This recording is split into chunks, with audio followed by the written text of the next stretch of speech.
Really bad. No, you don't. There's married. And I'm a big fan of those parts. And so they got. They heard them upstairs. But I'm the town. It's. It's like, Because they're behind things. that's a good one. They should put that on the sign as well.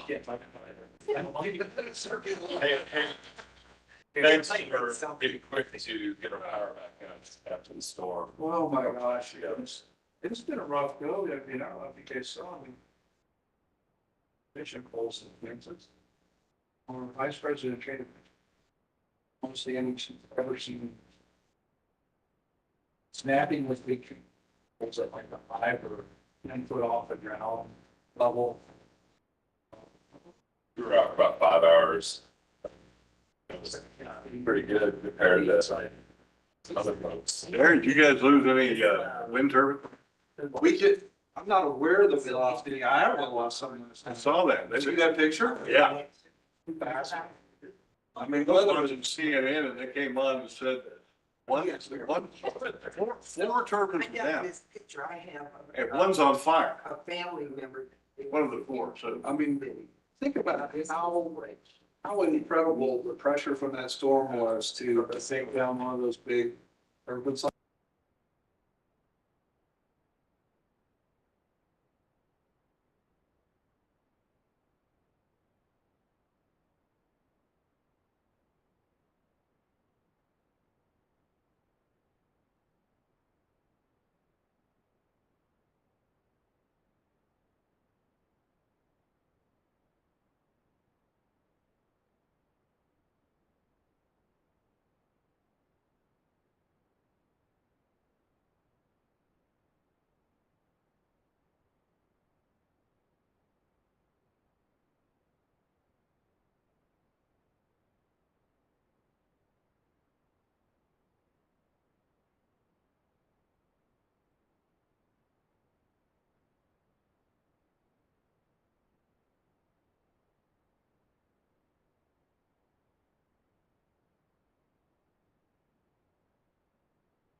It's full now.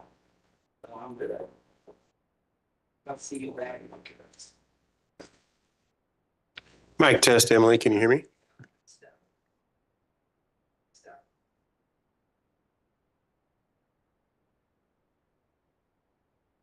If you're on, Emily, can you hear that? Sound like y'all were talking earlier, so.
Good afternoon.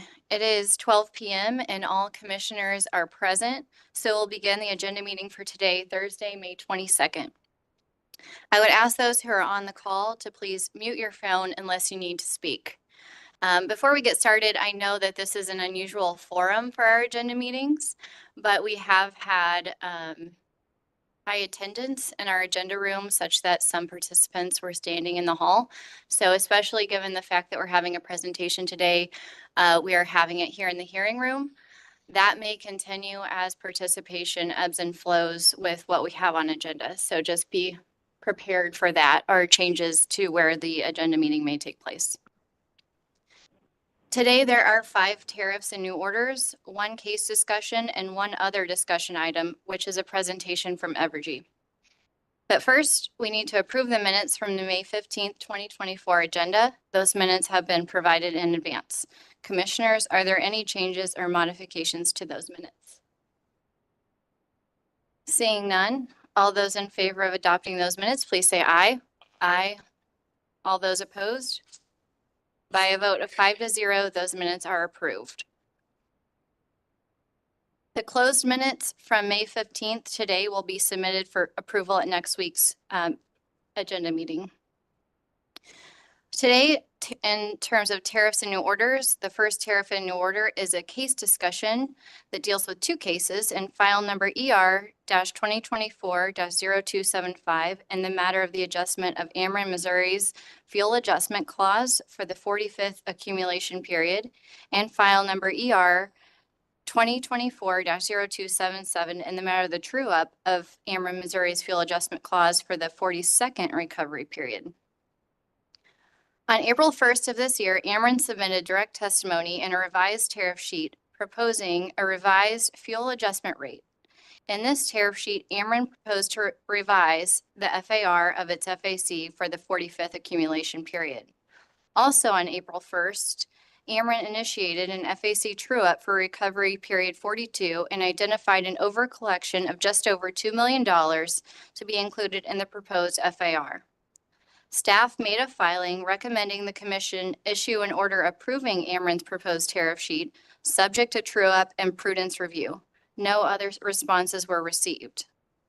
Staff also made a filing that the commission approved the over-collected amount from recovery period 42 for inclusion in Ameren's 45th accumulation period. Therefore, the order before us establishes that the true-up amount for recovery period 42 is an overcollection of just over $2 million and shall be reflected as a rate adjustment in file number ER-2024-0275. The order also approves the FAC tariff filing to be an interim rate subject to true-up and prudence review. With that, I recommend we approve the order version number 1. Commissioner Coleman. I support the order.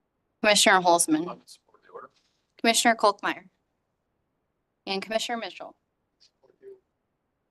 Great. All those in favor of approving this order, please say aye. Aye.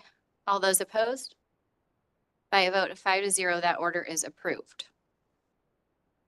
The second tariff and order today is in file number ER-2024-0274 in the matter of Empire District Electric Company, DBA Liberty, for authority to implement rate adjustments related to the company's fuel and purchase power adjustment, and file number ER-2024-0276 in the matter of Empire District Electric Company, DBA Liberty, fuel adjustment clause or FAC true-up.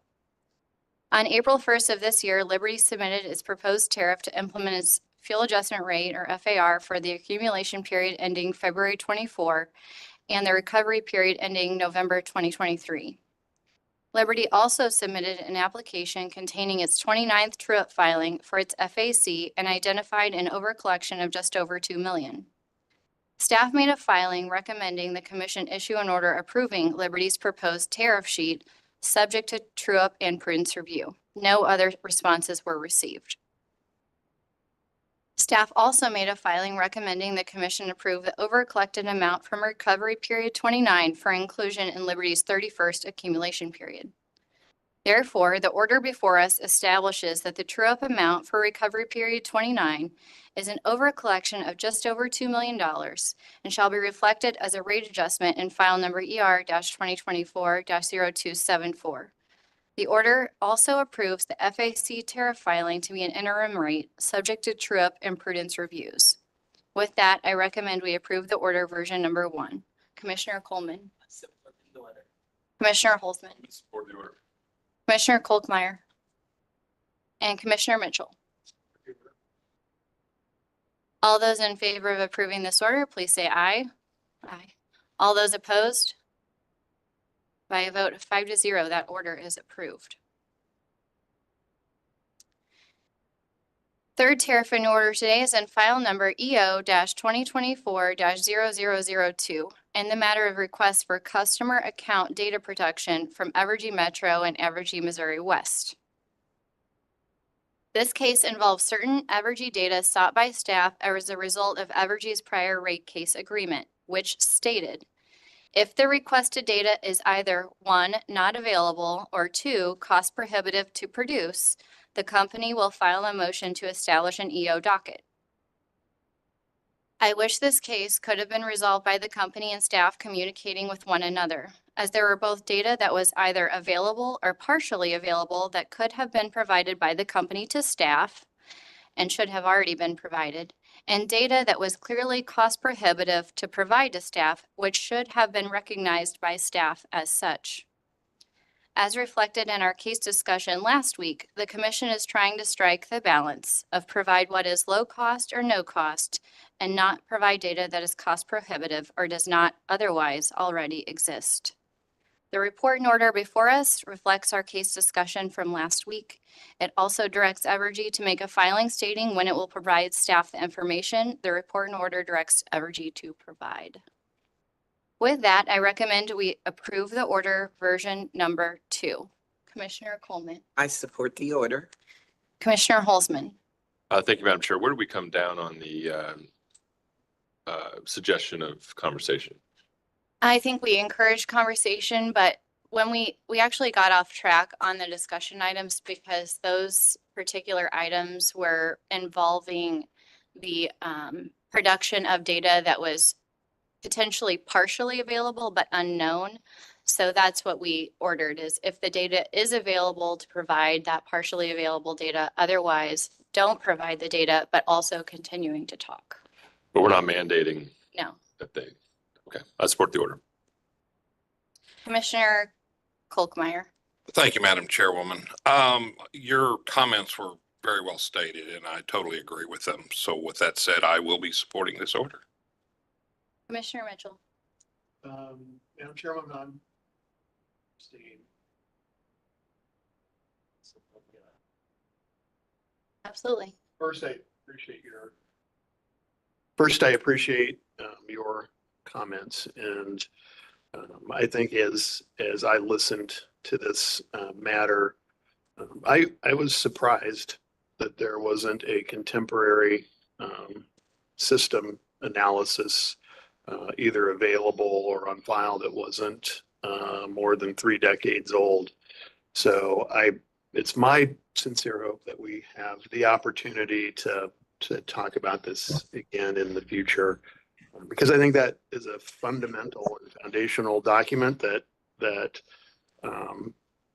helps both staff and utility make informed decisions. That's all I'll say on the issue. Great. Thank you for your comments. All those in favor of approving this order, please say aye. Aye. All those opposed? All those abstaining? By a vote of 4 in favor, 0 opposed, and 1 abstention, that order is approved. Fourth tariff in order today is in file number CA-2024-0284 in the matter of the application of Green Hills Area Cellular Telephone for expanded designation as an eligible telecommunications carrier, ETC, for purposes of receiving federal and state lifeline and disabled support. On April 3rd of this year, Green Hills Telecommunications Service requested designation as an ETC to be eligible to provide lifeline service. Green Hills Telecommunications Services requests ETC designation on a statewide basis for the purposes of receiving federal low-income support. Green Hills also request waiver of the commission's 60-day notice requirement. Staff conducted an investigation and on May 6th filed its recommendation to approve Green Hills' request as they meet the requirements of the commission's rule governing ETCs. Therefore, the order before us grants Green Hills' request for ETC designation and a waiver of the 60-day notice rule. With that, I recommend we approve the order version number 1. Commissioner Coleman, I support the order. Commissioner Holzman, I support the order. Commissioner Kolkmeyer, and Commissioner Mitchell. I support the order as well. Great. All those in favor of approving this order, please say aye. Aye. All those opposed? By a vote of 5-0, that order is approved. Fifth tariff and order today is in file number CG-2024-0172, Kearney v. Spire, Missouri, or DBA Spire. On April 4th, the complainant filed a second amended formal complaint. There were no responses to the second amended complaint. Also on April 4th, the commission issued an order directing the filing of procedural schedules by the parties. Spire, staff, and the complainant all made filings in response. The commission has considered the filings, and the order before us grants the complainant's second motion to amend the complaint and sets a procedural schedule and certain procedural requirements. With that, I recommend we approve the order version number 2. Commissioner Coleman, I support the order. Commissioner Holzman, Support the order. Commissioner Kolkmeyer, and Commissioner Mitchell. I support the order. All those in favor of approving this order, please say aye. Aye. All those opposed? By a vote of 5-0, that order is approved. Next, for the agenda, we have case discussion and file numbers EO-2023-0407 and EO-2023-0408. This is regarding Evergy's MIA prudence reviews. The hearing in this case is scheduled for next week, May 29th and 30th. Judge Hatcher, would you please come forward and provide us any updates in this case? Thank you, Chair Hahn. As you've mentioned, the case is happening next week. The memo I have distributed to the commissioners includes the position statements from the parties for each of the issues. There are 5 issues, and the first 4 revolve around Nucor and taking service under the SIL tariff and also participating in the business demand response program. The last issue involves both Evergy Metro and Evergy West with various administrative and conference costs. Thank you, Judge. Are there any questions for the judge? Thank you, Judge Hatcher. Thank you. Before we go on to the presentation, we're going to go to scheduling so that we can adjourn after the presentation. So I'll quickly run through scheduling. Of course, today and tomorrow, we are in an evidentiary hearing in the matter of the 5th prudence review of costs subject to commission approved FAC of Evergy, Missouri Metro here in the same room with Judge Pridgeon. Next week, as just on case discussion, Wednesday, May 29th through Thursday, May 30th, there's an evidentiary hearing in cases EO 2023-0407 and EO 2023-0408. In the matter of the 2nd prudence review of MIA Cycle 3 energy efficiency programs of Evergy, Missouri Metro, and here in room 310 at 10 a.m. with Judge Hatcher. Also, next week, Thursday, May 30th, we will have agenda at 1 p.m. Tuesday, June 4th, there is a rulemaking hearing in 2 rules, one regarding the commission's rule on stipulation and agreements, and the other one in the matter of the amendment of the commission's rules regarding intervention here in room 310 at 10 a.m. with Judge DePel. Wednesday, June 5th, we have agenda at 10:15 a.m. Monday, June 10th, there's a discovery conference in case GR-2024-0106 in the matter of the request of Liberty Utilities or Mid-States Natural Gas Corp. To implement a general rate increase for natural gas service in room 305 at 10 a.m. with Judge Hatcher. And then also Wednesday, June 12th, there is agenda at 9:15 a.m.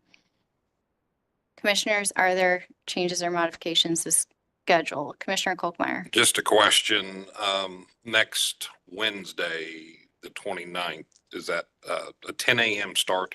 It's a 10 a.m. start.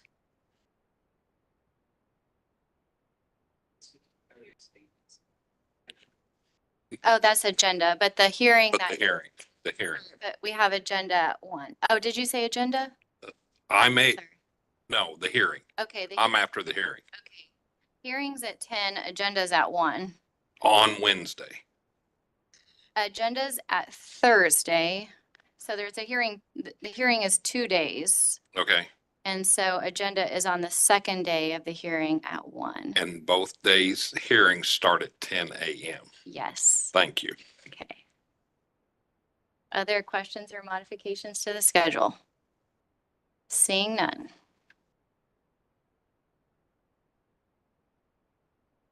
Now we're going to go back to our other discussion, and we have a presentation from Evergy on EPA regulations with CEO David Campbell and VP of State and Regulatory Policy, Kevin Gunn. Please come forward.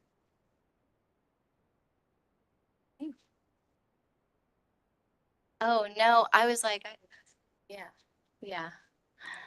Thank you. Please proceed when you're ready. Thank you. Chair Hahn and Commissioners, thank you for the opportunity to present today. My name is David Campbell. I'm the Chairman and CEO of Evergy, and I'm here to describe a series of EPA rules that were issued in late April. There's a lot of work still to be done regarding the implications of the rules, but they are very consequential. So we thought that it would be helpful to provide some of the summary perspectives early on because it'll be generating a lot of work for us and other utilities in the state over the coming months and years. So I will walk through the presentation that was provided. I will not hit every bullet point. Please, of course, interrupt with questions at any time. There were 5 different rules issued in late April. Rules regarding greenhouse gas emissions, and sorry for the alphabet soup of acronyms. These EPA rules and this presentation are a thicket of acronyms. Greenhouse gas rules for existing coal plants, greenhouse gas rules for new natural gas units, new rules regarding mercury and air toxics, new rules regarding effluent limitations relating to water discharge and water use, and new rules regarding coal combustion residuals or coal ash. And my presentation will focus on the greenhouse gas rules in particular today. We expect it will be, our company, I can't speak for others, of course, will be relatively well positioned with respect to the latter 3 rules regarding mercury and air toxics, effluent limitations, and we hope regarding coal combustion residuals, some more work there.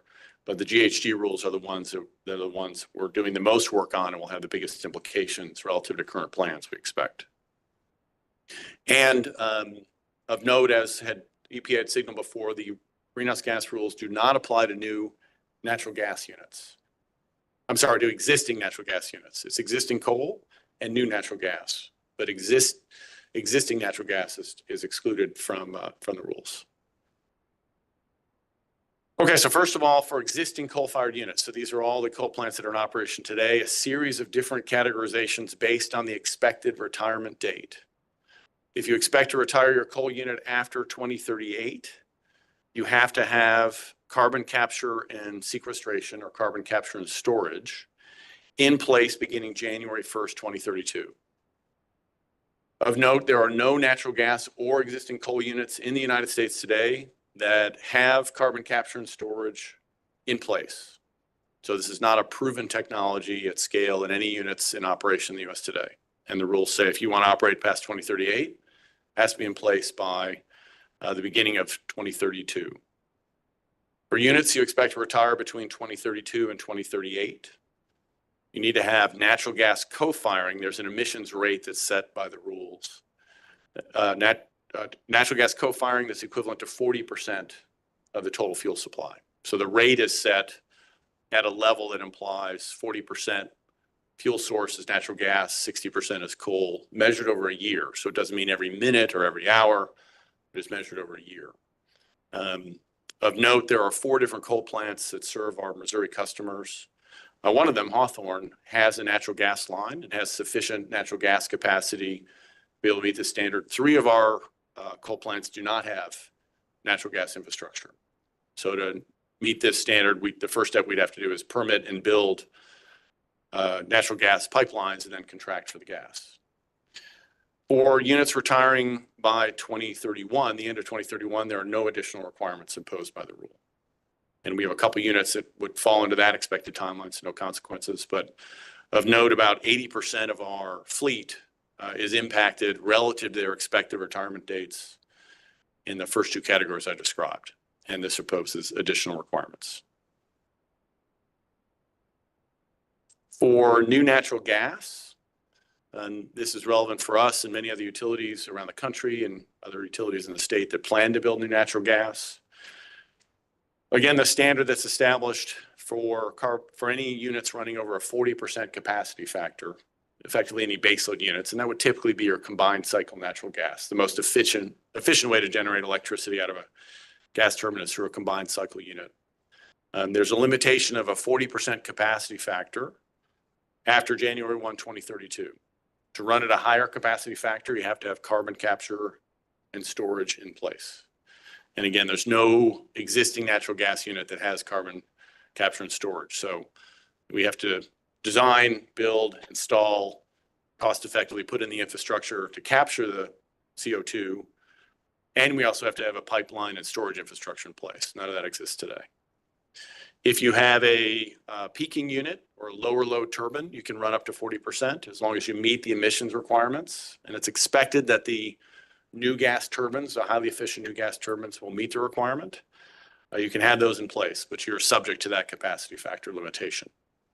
So the biggest consequence of this rule is if any utility, and we had in our plans, expected to build a combined cycle unit to be able to provide energy cost effectively, there's like 40% capacity factor limitation. So you'd have to have additional sources for that energy. You could not run a combined cycle unit higher than 40% after 2032, unless a carbon capture and storage technology is developed and can be deployed cost effectively, including the pipeline infrastructure.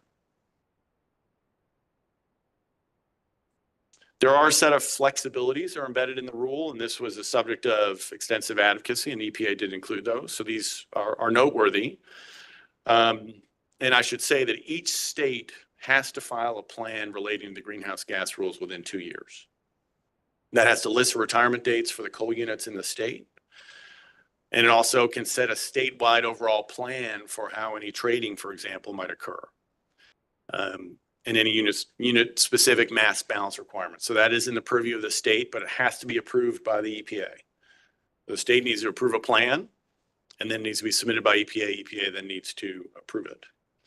Other things that could be requested by states, there could be a 1-year extension requested for liability purposes or for the installation of additional control equipment. States can take into consideration an asset's remaining useful life. Short-term relief mechanisms are possible during emergencies. Obviously, that is less relevant if a unit's already retired. And states, as I mentioned, can have a trading scheme. Now, on paper versus practical reality, it's hard to know for certain how these provisions will work because a state plan has to be approved by EPA. So, for example, if it's a blanket extension that's requested, there's a little uncertainty as to whether the EPA would approve that. And for planning purposes, given how near these dates are, utilities are going to be faced, if it takes 5 years to build a gas plant, for example, if there's a good chance that coal is going to have to retire as required under the rule, we and other utilities will have to start that planning likely in advance of when a state plan is even submitted, let alone approved, including exemption requirements. But it is noteworthy, these guidelines do include these requirements, just a little bit uncertain as to how and in what fashion they might be applied. You won't be surprised to hear, given the history of some different EPA rules, a lot of litigation has already been filed relating to the rules. The petitions for review have been filed by states. They've been filed by industry coalitions, trade organizations. These include both challenging the rule and its legal requirements, but also challenges asking for a stay motion. Now, these will be filed with the federal DC circuit. That's the court that hears this. It's the appellate court that hears these appeals.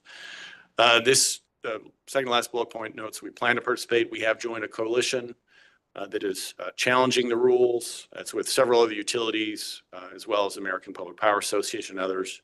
It's a group called the Electric Generators for a Sustainable Transition. We're part of that group. Sorry for the mouthful of a name. It is not uncommon to have this kind of litigation occur with major rules like this. So of course, there's an uncertainty as to how long it may take. Without a stay motion, litigation, obviously, as we know, can take a few years. So given the timelines for the rules, I think all utilities will need to start developing plans that comply with what is prevailing rule. But we'll obviously keep the commission informed as the litigation process unfolds. It'll be widely covered. We believe on our initial analysis that we're well positioned to comply with the MATS, ELG, and CCR rules. The coal combustion residual rule is likely to identify either going back to existing landfills and potentially putting new requirements. So it has some uncertainty as to cost. That has happened in the past. So we're hopeful we've got a methodology that can be applied to manage it. And we feel pretty good about our control equipment for MATS and ELGs. But for the greenhouse gas rule, as I mentioned, relative to our current integrated resource plan, about 1,400 megawatts of capacity, nearly about 80% of our coal resources has an earlier timeline that would need to retire or have carbon capture and storage in place if that technology can be developed. And each utility will have its own timeline for it. But anyone who invested in particular in control equipment, as we did, is relatively well positioned. It's somewhat ironic to comply with the MATS and ELG and CCR rules, but those investments help to enable a longer expected useful life for those units. So those are the ones that are most at risk under the carbon capture and storage rules because they have longer planned lives because of the investments that were made to comply with the regulations on existing pollutants. So again, that concludes the prepared remarks other than to summarize to say that the integrated resource plan we filed a month ago did not include the implications of this rule because it hadn't been published yet. But we and other utilities will be spending a lot of time, absent a stay of these rules, particularly the greenhouse gas rule, over the next year developing what our plan will be. We'll need to work closely with the states as they develop so the state of Missouri, as it develops its plan, that includes a comprehensive view of the compliance plan for the greenhouse gas rule. So busy times ahead, very consequential. The biggest impacts for us we see will be on the affordability and potentially the reliability front, because it does involve planning for earlier retirements and therefore new resource additions relative to what's in our current plans. So that will mean incremental cost. Potential reliability issues would be if we can't build sufficient new resources in time. Again, it's a little hypothetical. There are potential relief mechanisms if you can get those approved. It makes for a complicated time for the most cost-effective planning for 20 to 30-year investments. But there are affordability and reliability consequences potentially for this, as you'll have seen in a lot of the published reports. Southwest Power Pool has issued a release with its concerns about potential reliability implications yesterday, as have some other RTOs around the country. And with that, I welcome any questions you have. Thank you. I do have a question. You touched on both reliability and affordability. Does Evergy have any cost estimates at all of, with these rules broken down individually, cost implications? I've heard of one plant, I can't remember if it was Michigan or Minnesota, that does have some form of carbon capture, one plant. And even to upgrade that plant to come into compliance was still a couple $2 billion. So if you have 4 coal units and potentially new gas, do we have any? We don't today. And there's not a plant that operates at the size of our units that has carbon capture and storage today. So everyone's estimating at some level. So even it's one of those pencil estimates that probably can only get higher. I do have a colleague who works in one of the Michigan utilities. They are hopeful that they have good storage infrastructure nearby. So they basically have salt domes, which we don't have the equivalent of. I anticipate, based on the technology that's available today, that it would more likely be new units that we would need to build as opposed to trying to retrofit, because the technology cost is uncertain and the ability to develop the infrastructure to safely sequester the carbon is unknown. So rather than sort of jumping off the building, hoping that technology develops in time before you land, we would likely need to be building new. Now, if it's about 1,400 megawatts, the estimates vary, but if you argue that if it was all replaced with gas, if you do a ballpark of 1,250 a kW or 1,500 a kW, that gets you up to $3 billion-ish. give or take, which I hate to give such high level estimate, but we need to work through that systematically. So that's just an example, and if you could replace it with a mixture of solar storage, and natural gas or other resources, wind as well. Wind is less likely to be able to provide the capacity because it's accredited at lower levels. So it'd likely be solar storage and new natural gas, particularly new natural gas. I've also read that the geology of certain states doesn't necessarily allow for carbon capture and storage and pipeline infrastructure. Can you speak to the geology of Missouri, if that would be feasible or not? So I'm developing my expertise on the relative geology of our region. So it's still, this is more of a tentative answer, but my understanding is we don't have great natural storage capacity. So for example, there's been a lot of salt production in central Kansas, but that has not been in the kind of salt domes that readily lend themselves to storage in a lot of parts around the country. So you can create storage capacity, but that would just be, we don't have the natural resource, if you will, the kind of caverns that we can store in as readily, to my understanding. You can build pipelines, you just have to get them permitted, and it's costly, of course. So again, if I were to estimate today, the more cost-effective path is replacing rather than trying to make a bet on uncertain CCS retrofit technology as well as storage capability. But we'll do more work on that, and I will become more expert on the geology of the region. Depends a little bit also on where the plants are specifically. Has DNR convened any public stakeholder meetings on this rule yet, to your knowledge? No? Just saying, is she? Anybody? Not to my knowledge. Still mobilizing a lot of coalitions forming, sir. Commissioner Coleman, do you have any questions? Commissioner Holzman? Thank you for the presentation and the information. From a macro perspective, often well-intentioned bureaucrats will come up with plans to solve complicated social problems. Have your engineers evaluated what the true impact will be if these rules were fully implemented? Will they have the desired result that they seek? It's a good question. So it's a macro question.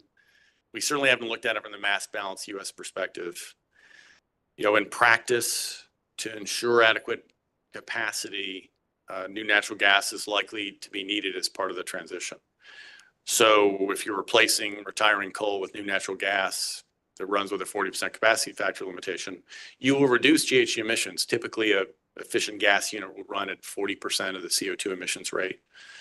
Getting it at zero, though, over time is going to require technological advances. And we in the industry do think that there's potential promise for carbon capture and storage. My personal view is it'll work. If we can get the technology to work and around the globe, there's enough investment, I'll get there. This time frame will be really tough, but it may not work everywhere because of the storage infrastructure. Getting to net zero is going to take more years, and it's going to require innovation in probably new nuclear, innovation in CCS. But this time frame, the macro objectives, I think they're more, a lot of the objectives are in terms of the overall global balance of GHG emissions. Obviously, given the coal emissions in places like China and India that continue to expand, can't really comment on those. That would be hard to achieve. But these rules will certainly challenge coal plant existence, which is part of the narrow objective of the rules. So you recently acquired Dogwood as a natural gas plant. Is that acquisition, has that gone through in time for it to be an existing asset in your fleet that is not going to be subject to this? It is an existing asset, and the ownership change won't impact that. So the Dogwood style asset is not covered by. Does that create more value for those assets potentially? Yes. Okay. Do you think that these rules will have the intended or unintended consequence of being a catalyst for renewable storage development? I know we talked about carbon storage, but I'm talking about dispatchable storage.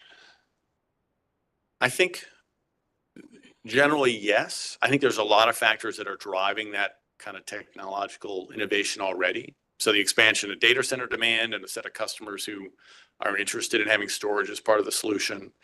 And the overall push, with ongoing demand and from electrification, all utilities are facing incremental load requirements. We're not investing in new coal units. So I think there's a lot of energy behind pun, but there's a lot of investment behind storage technologies already. This will provide further impetus for it, but I think there's a lot of impetus for that already, given the nature of expanding resource needs and the reality of folks are gonna, the fleets are transitioning over time, and that will happen. This challenges with this rule is how soon, and requiring a technology that we don't believe is commercially demonstrated to be viable, cost effective at this time. What do you envision being the involved stakeholders as this goes forward? We're talking about the commission as a body, the legislature, the state legislature. Do you envision the federal government, on a legislative level needing to get involved if it determined that the time frame isn't plausible?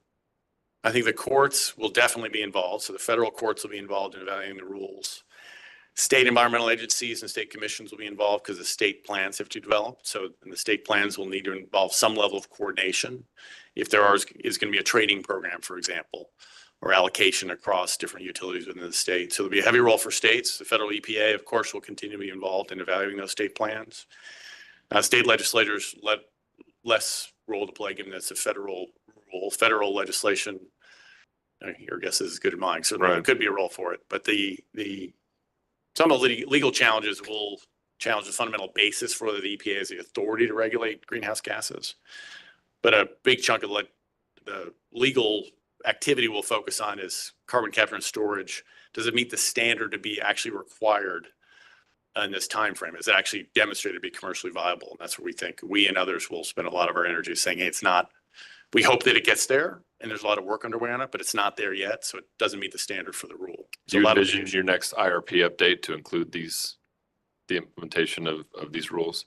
I think that we, absent a stay, I think we have to develop an integrated resource plan that complies with prevailing laws. Thank you. Commissioner Vogler? Just a comment, Madam Chair.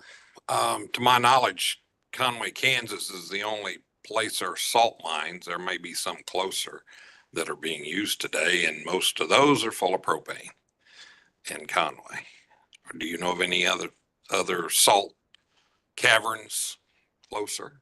I don't, but I admit that's an area where I want to learn more.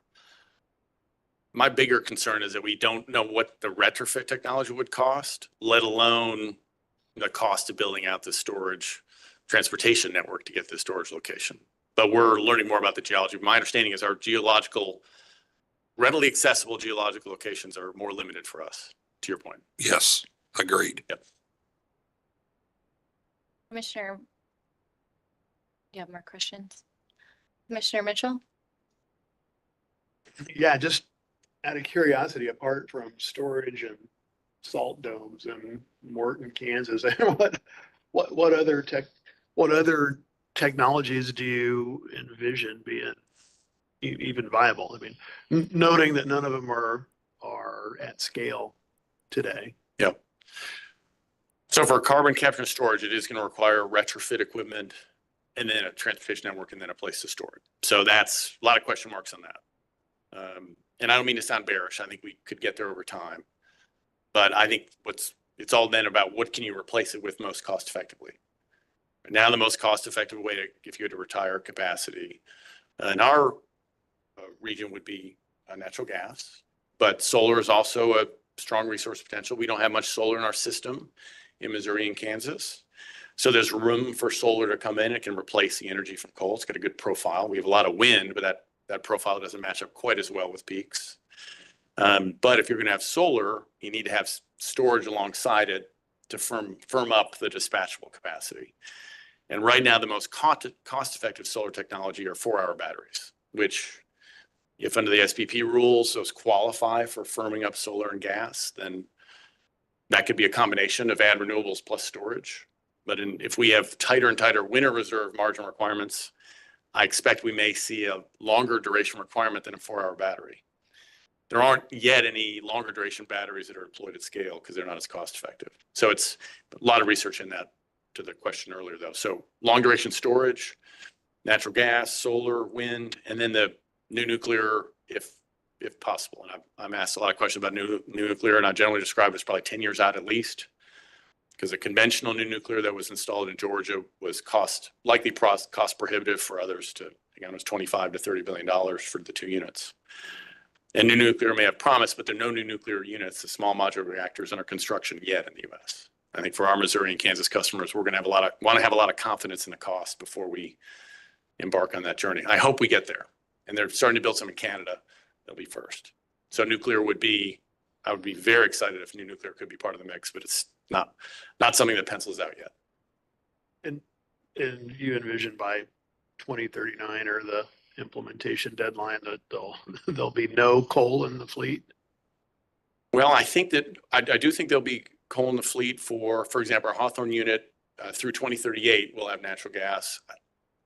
So for the units where you can get gas infrastructure in place to get co-firing, so that if we can get the gas lines to the 3 units that don't have it today, they could buy it till 2038. Now you need to declare whether you're going to be retiring after 2038 and 30 of the rules now. But let's say that there's flexibility ultimately if we can get CCS done.